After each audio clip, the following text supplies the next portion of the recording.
just this week, members of a well-known religion in our country's stage, a 3-day mass protest.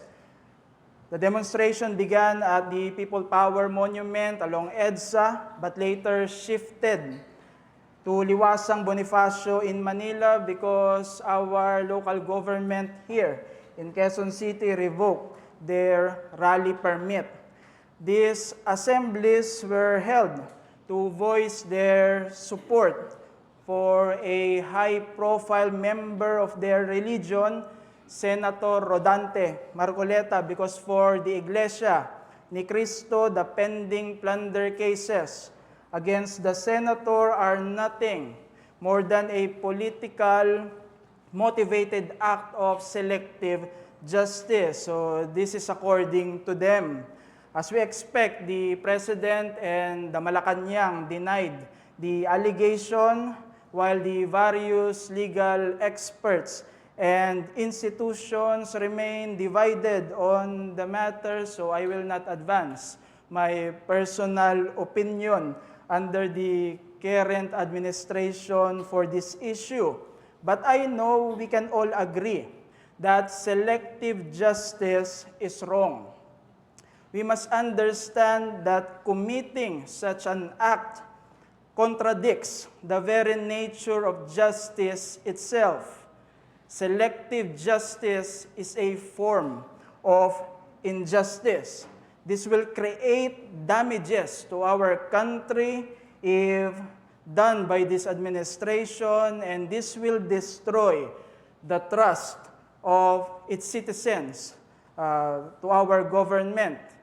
If such injustice must not characterize those who rule, how much less the triune and living God.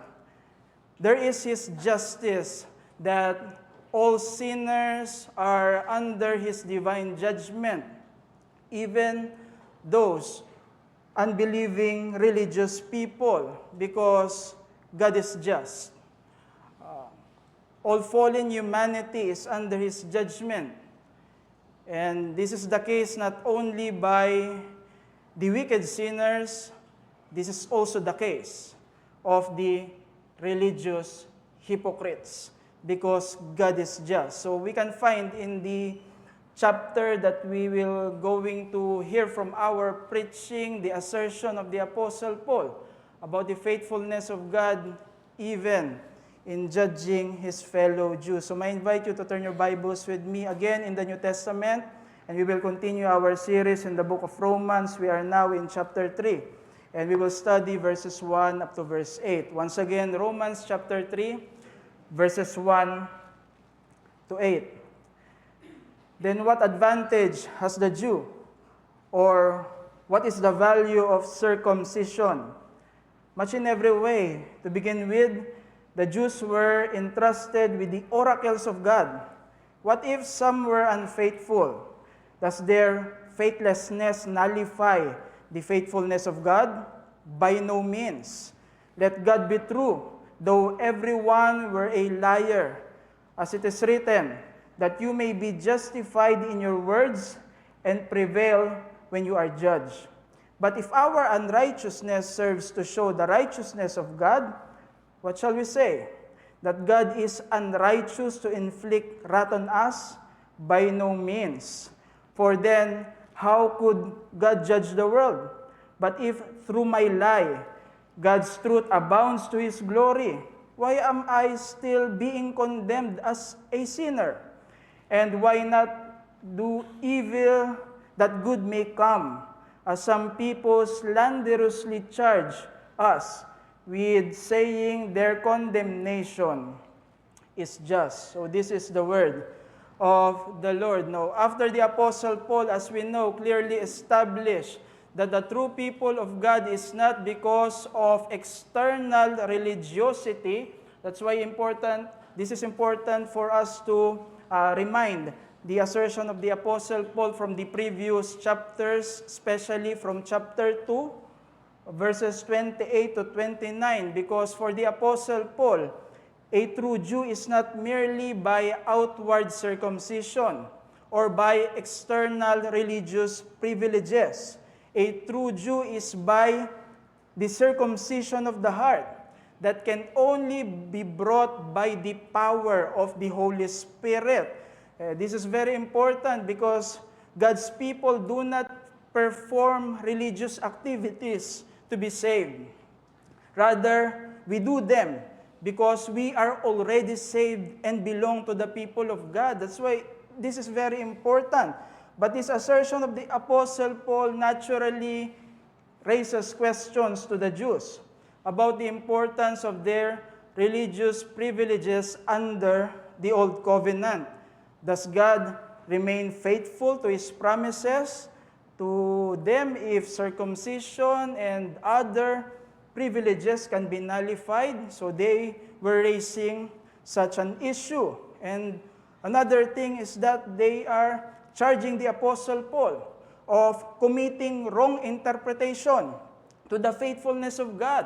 Because for them, God will be faithful to protect them against His judgment, whether they are righteous or unrighteous. So there are these allegations that the Jews are responding to the Apostle Paul from what he said. So Paul anticipated this kind of issue from his fellow Israelites. That's why the Apostle Paul will give answers to clarify their question. Our passage is the first part of addressing this issue that will bring to conclusion everything that he had said about the Jews from the previous chapters. While there is a second part of clarification of the Apostle Paul regarding God's faithfulness in condemning all those who are apart from Christ, not only the religious hypocrites like the Jews,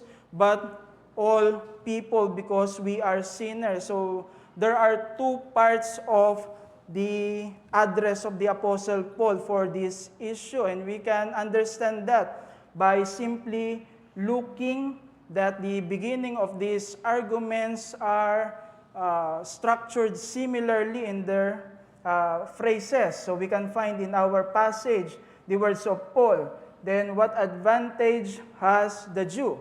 And another argument of the Apostle Paul, the second part we can find in verse 9 with a almost similar words. What then are we Jews any better off? So there are two parts of the arguments of the Apostle Paul, but the second part will be my subject for my next preaching. Let us focus on the teaching of the Apostle Paul in our text. We see here the direct relevance of our passage to the impenitent people who rely on good works and religion despite their unbelief in Christ. So this is the case of the Jewish people that Paul is arguing in our text.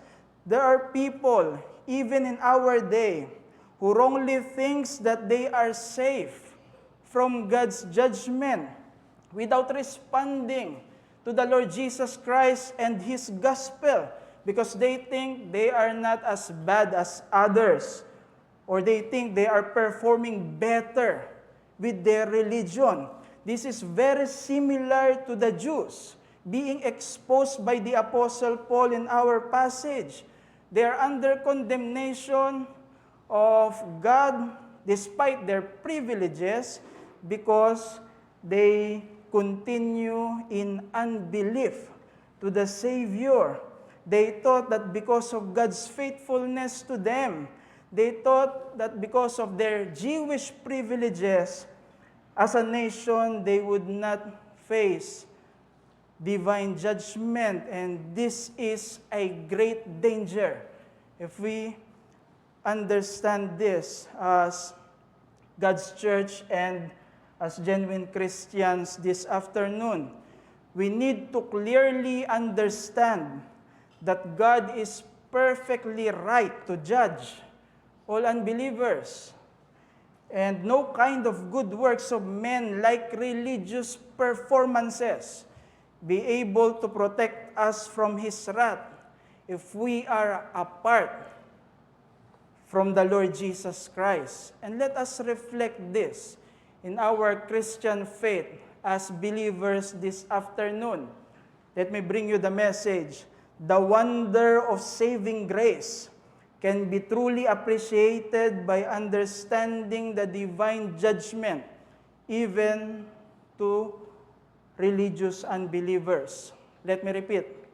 The wonder of saving grace can be truly appreciated by understanding the divine judgment, even to religious unbelievers.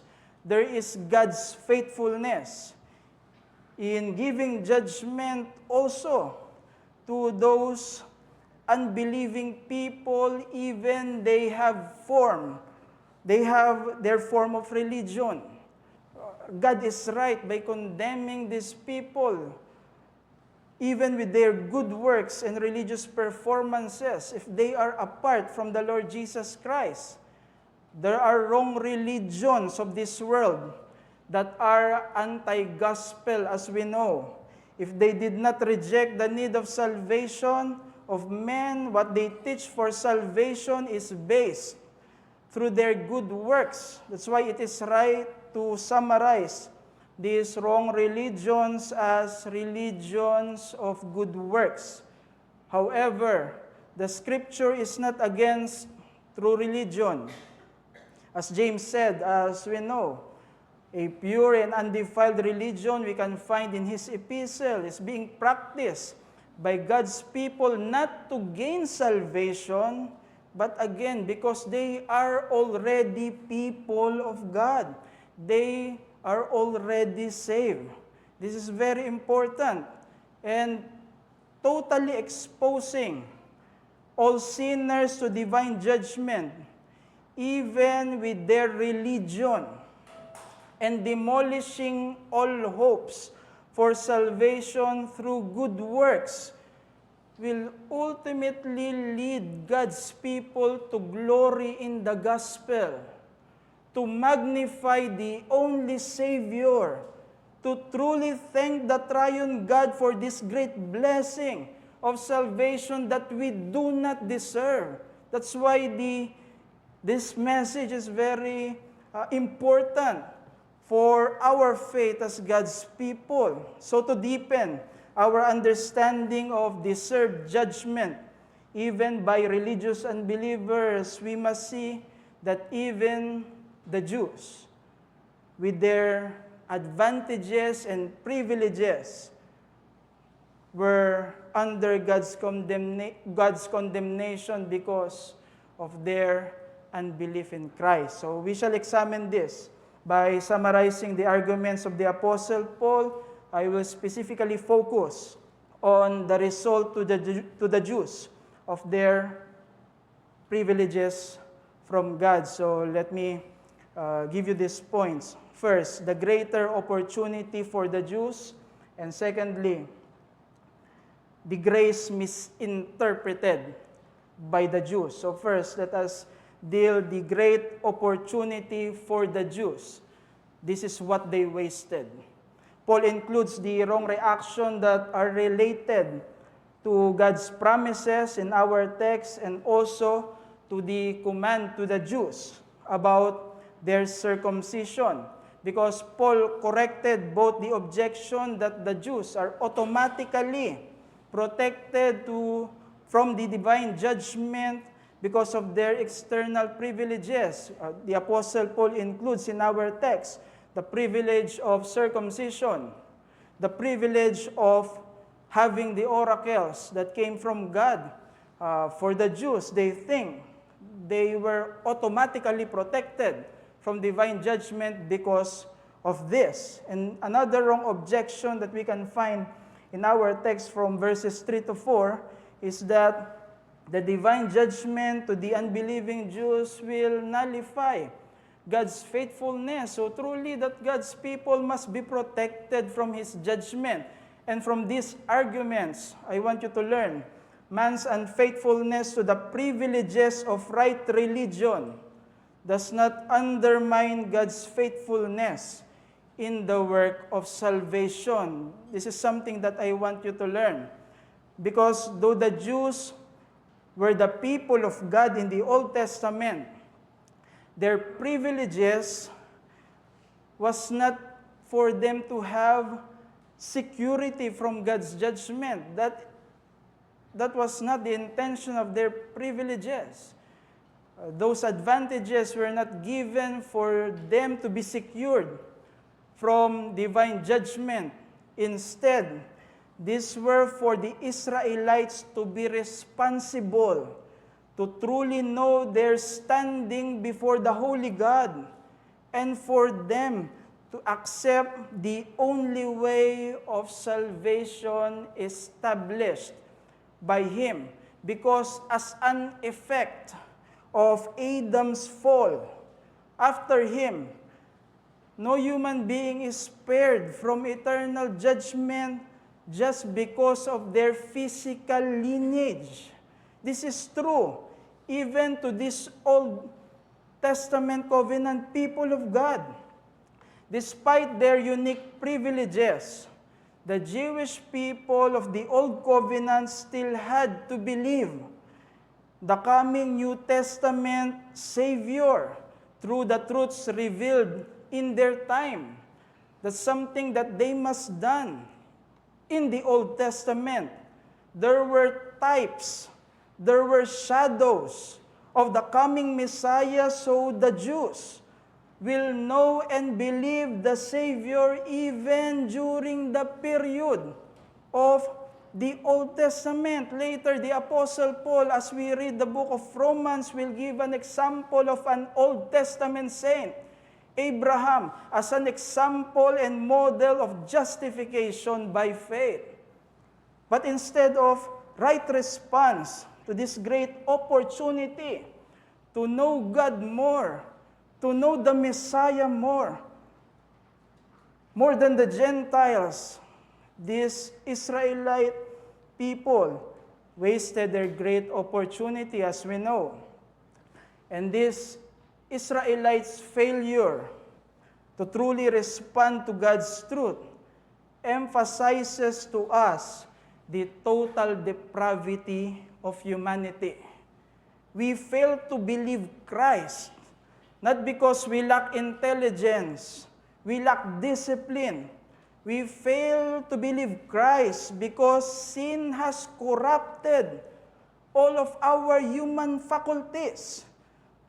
Although the Jews possess the necessary means for them to be converted, but apart from God's grace, they simply wasted their opportunities as they were entirely dead in their spiritual capacity. That's their condition. There is total inability in salvation to totally deprave humanity apart from the Lord Jesus Christ. That's the teaching of the Scripture. But despite the unfaithfulness of depraved humanity, the work of salvation is not based on the failed performances of these Jewish people. For salvation, its security is because of God's faithfulness alone. It is because God is faithful in the work of salvation that there is the answer against the problem and punishment of sin. God provided a Redeemer. He also blesses sinners by enabling their spiritual capacity for salvation because God is faithful in the work of salvation. A person who sees light at the end of a dark tunnel has a greater advantage over those still groping and stumbling in the deep darkness. We understand that. However, if that person is blind, the light is of no use to them.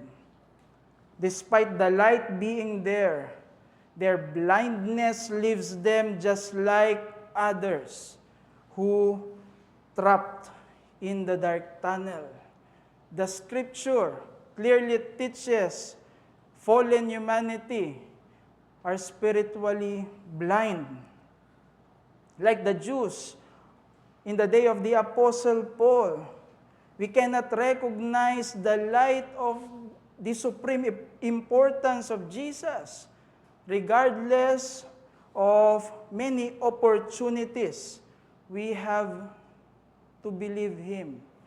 This is who we were prior to our conversion. And let me use this truth to give you this challenge, my brethren. Renew the joy of our salvation by remembering the opportunity God has given us to experience His saving grace. Renew the joy of salvation by that application. There is the emphasis of our text of God's faithfulness, even in His judgment. That's why God remains faithful, even if He does not will your salvation. Instead, just allow you to face eternal punishment like other reprobates. God will still be faithful. And yet, here we are in our standing in grace. We are direct recipients of God's faithfulness in salvation. He sent His beloved Son on our behalf, and we experience His grace that overcomes our inability, so that we will truly believe the Lord Jesus Christ for our salvation. That's how faithful our God is to what we experience. Your salvation is not an accident. It is not because of your own ability. It is because our God is faithful.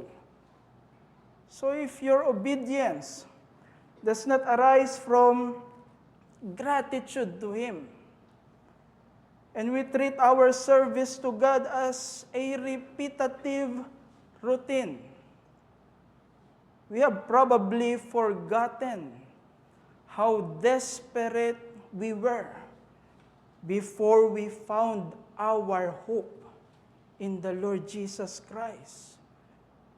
Therefore, let us actively look back to the moment that our eternal destiny shifted from darkness to light, which can help us to find joy in our Christian lives as God's people. We cannot remain ungrateful. We cannot remain indifferent to God's will for a gift so great that nothing in this world can match. We cannot remain ungrateful. We cannot remain indifferent to the will of God when we remember we possess this great blessing despite being entirely undeserving. The minister and author Octavius Winslow, in his book written in 1862, titled about sympathy of the Lord Jesus Christ, this theologian included a subject of spiritual joy because of God's salvation. Let me read his words. Christ came to take away our sins, to roll off our curse, to unbind our chains, to open our prison house, to cancel our debt before God. Is it not this joy? There is very element of joy deep, satisfying, and sanctifying in the gospel of the Lord Jesus Christ. Let us never forget these truths that we also experience if we belong to the people of God, which can continually bring us joy in Christ in our Christian journey. Let me challenge you by that application from the opportunity wasted by the Jews. But another result, and this is their error from their privileges and Jewish advantages, the grace misinterpreted by the Jews. The additional wrong reactions included by the Apostle Paul in our text are within the issues of human rebellion and the grace of God in salvation. So, these are the thoughts included by the Apostle Paul. Here, Paul answered another anticipated objections, that for the Jews, it is better for God to spare the unrighteous Jews rather than to punish them. That's something that we can find from verse 5 to 6. In a form of question, we can read from the Jews that God is unrighteous to inflict wrath on us. Because for the Jews, they think that their unfaithfulness becomes an advantage to reveal the grace of God. That's why for them, they must not be judged by God. But the final objection included by the Apostle Paul is the wrong reaction of the Jews charging the apostle that he undermines the glory of God. Because for the Jews, God must not only spare even the unrighteous Israelites. According to their twisted conclusion, God should be pleased to do so. Even the Jews are unrighteous. God must spare them because their sin amplifies the great need of His mercy and grace. Therefore, the Jews, even in their unrighteousness, serve the purpose of God to reveal His grace and mercy. These are their twisted conclusions. That's why the Apostle Paul clarifies these wrong objections. And from this, I want you to learn, the grace of God is not an excuse for unbelief. For God is faithful not only to save, but also to punish disobedient sinners. We must learn this. Because left to ourselves, fallen humanity, nothing we can do to stop the wrath of God against us. So it is basic Christianity to believe that the judgment of God is just and righteous for those who sinned against Him. This is a biblical teaching. And even understanding deeply the eternal punishment of sinners, we can understand they are deserving, for they sinned against an eternal God. This is basic Christianity, brethren. But understanding the grace, we must remember sinners cannot appeal to God's grace by an attitude of demand, for we do not earn it. It is a free gift that God alone can sovereignly give. And another thing that we need to remind ourselves about grace it is a rejection of grace itself when we reject its ground or its foundation, which is Christ and His work of salvation. That's why biblically, the grace of God cannot be separated from Christ and His work. This alone makes possible for a holy God to accept wretched sinners. Therefore, although God in His sovereignty can bypass ordinary means for salvation like the ministry of the Word, it can never be apart from the only ground of saving grace, which is the Lord Jesus Christ. We must understand this. So beware of using the popular phrase, God loves you, in our evangelistic message without explaining the need, without explaining the reason why there is the love of God. We need to bring Christ to them, not just favors that sinners can carnally claim for themselves.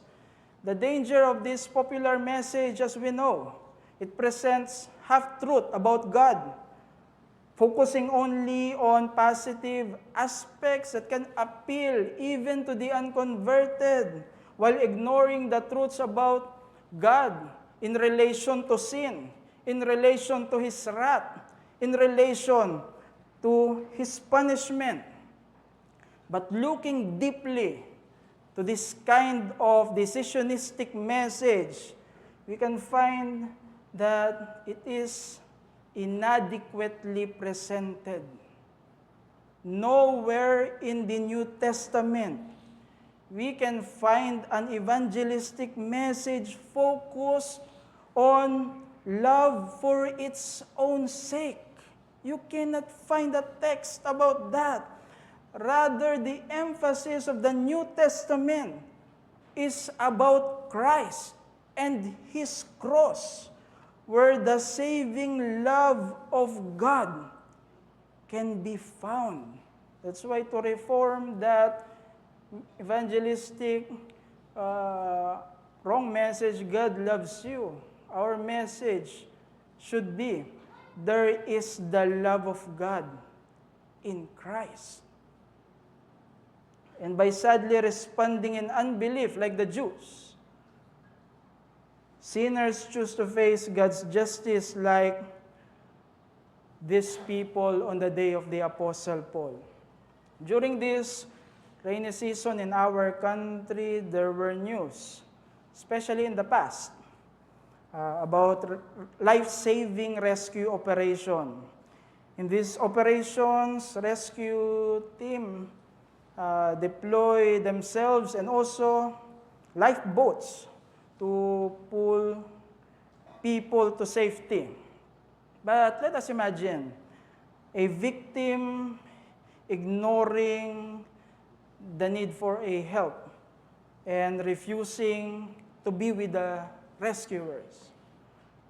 We can understand that it is inevitable for that victim to face the full devastating force of floodwaters that not only create injuries but sometimes lead to death. To survive a life-saving operation, the victim must not ignore but follow the rescue plan. There is this truth, though not exactly, but there is this truth, that in our ultimate rescue, in salvation that can only be found in the Lord Jesus Christ, we must not ignore the only way of salvation, because apart from the grace of God in Christ, the only thing that will await us is the righteous judgment of God. We must not misinterpret the grace of God in salvation. But let me have that principle also applied in your sanctification. Do not misinterpret the grace of God in your Christian life. That's why let me challenge you. Conduct your Christian life against the abuse of ongoing compromises with sin.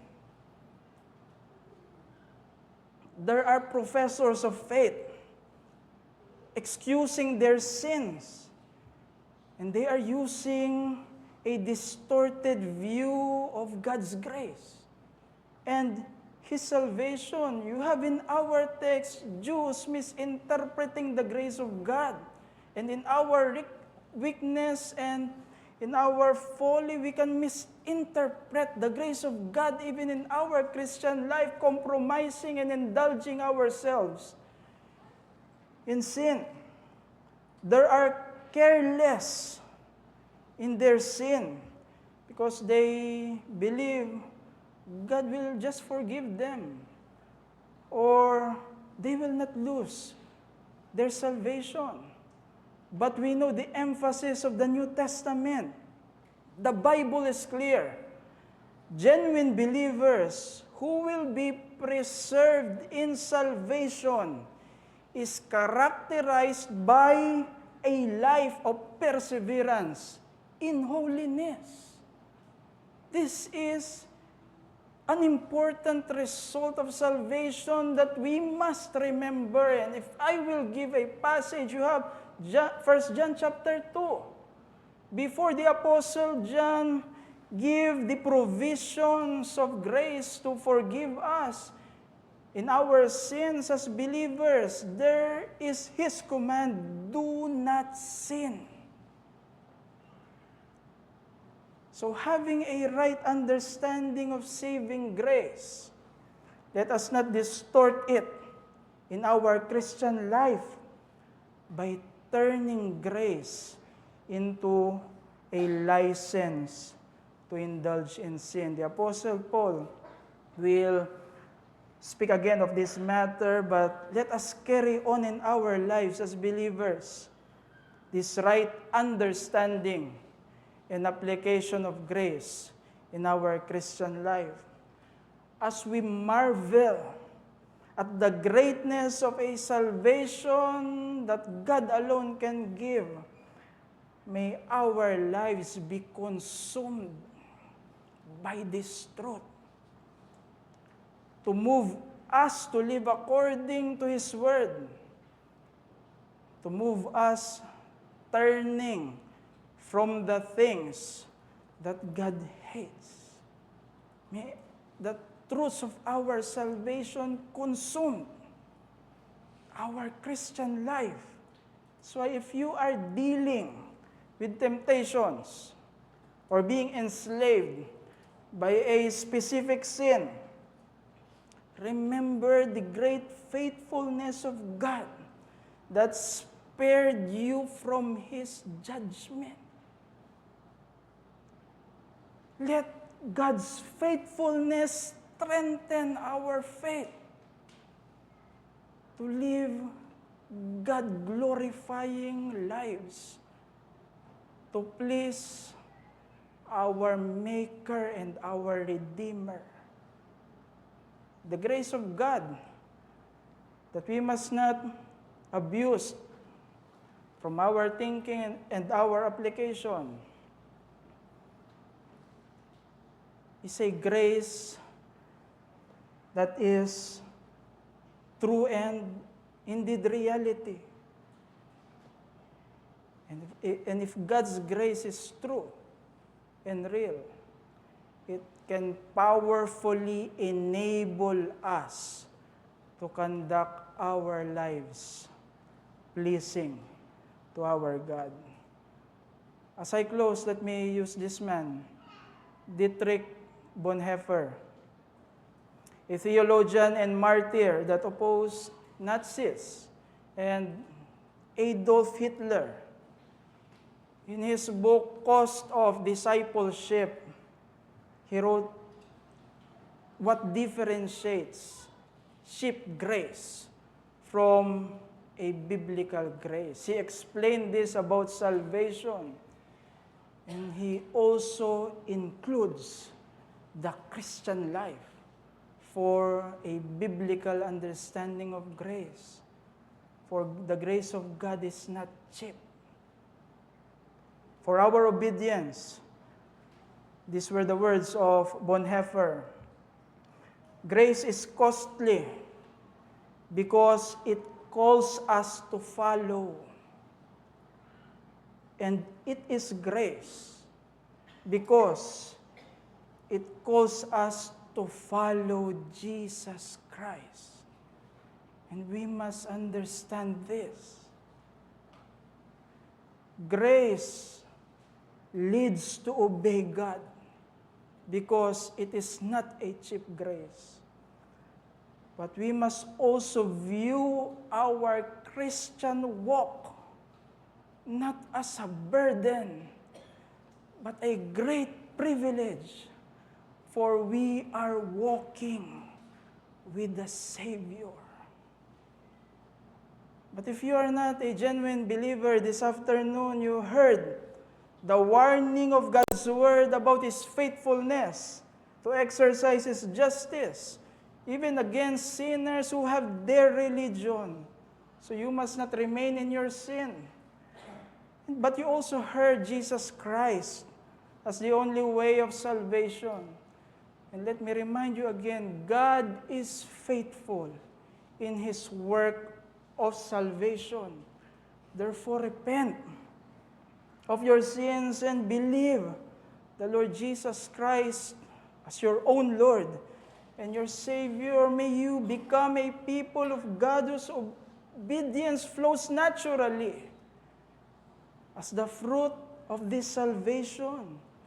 And we are obeying because we are driven by a deep wonder for such grace that no amount of human effort could ever earn or achieve, because it is God alone who sovereignly gives. Let's pray.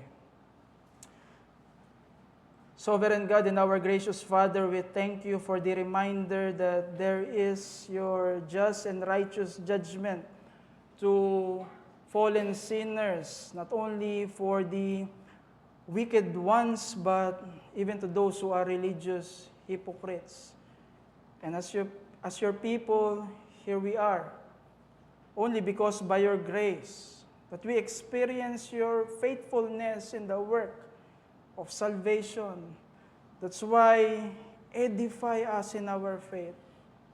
May we learn the wrong results of the life of these Jewish people that the Apostle Paul was correcting in our passage. They wasted their great opportunity. They misinterpreted your grace. Help us for the right applications of these truths, that we must renew our joy of salvation because of your grace and faithfulness in this work.